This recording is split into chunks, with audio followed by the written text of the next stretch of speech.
In child poverty? Absolutely. To all of you out there, I just want to say, mihi atu ki a koutou katoa. There's no point in us going to the United Nations for a seat on the Security Council. There's no point in us wanting to put money into the America's Cup. There's no point in any of that while we've got 260,000 children in our own country living below the poverty line. And while, you know, me mihi atu ki taku tuakana a elf, mihi atu to elf, but the only way we can change it, the only way is to change this government. We have to change the government. Not only that, we have to keep the acid on whoever gets in to make this issue the only issue at the top of the agenda when the discussions take place. No country can market itself as a world player if they can't even look after what's happening in their own backyard.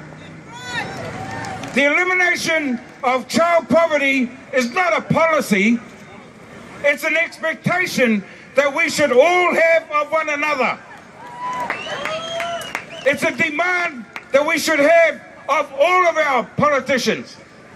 You know, cross-party, this is what bullshit. All we need is that every politician who's going to get your vote, I don't really care who you vote for, but you walk up to them and you say, are you going to eliminate child poverty in the first 5 years of your government? Yeah. If they say yes, then vote for them. If they say they have other priorities, then don't. This is not the time to be playing around with interest rates and economic bullshit or anything else. This is your opportunity to send a message to everybody, me included, and everybody else, that you make child poverty the top of the list, or you can get to the back of the line. I want to particularly thank the Child Poverty Action Group for being such a pain in the ass, pushing me. But because of that, we've managed to at least get our bill into the House. Look, I mean, Feed the Kids bill isn't the answer to child poverty, but if we get that passed, we can start feeding kids tomorrow. And while everybody's talking about jobs, houses, and everything else, the kids are being fed tomorrow. So, folks, let's try to keep this simple.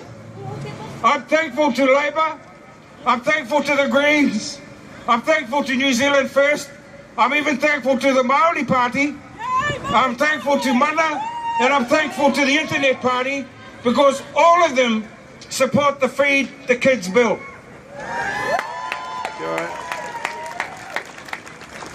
I'm not going to ask you to vote for Internet Mana. What I am going to say to you, though, is challenge your MP, whoever they might be.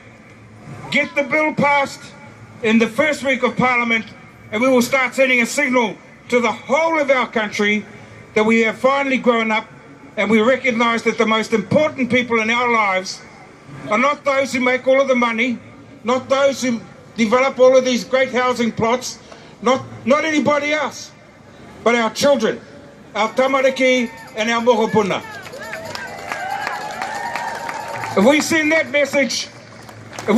message to everybody in the country, the day after, we're going to look ourselves in the mirror and say, we have done a good job. So, mihi atu kia koutou katoa. Thank you all for coming. I'm embarrassed that as a Member of Parliament, we haven't been strong enough to do this. I commit myself to it, I commit Mana to it, I commit Internet Mana to it, and I commit us to working as hard as possible to making it happen as soon as Parliament sits again. Kia ora tātou!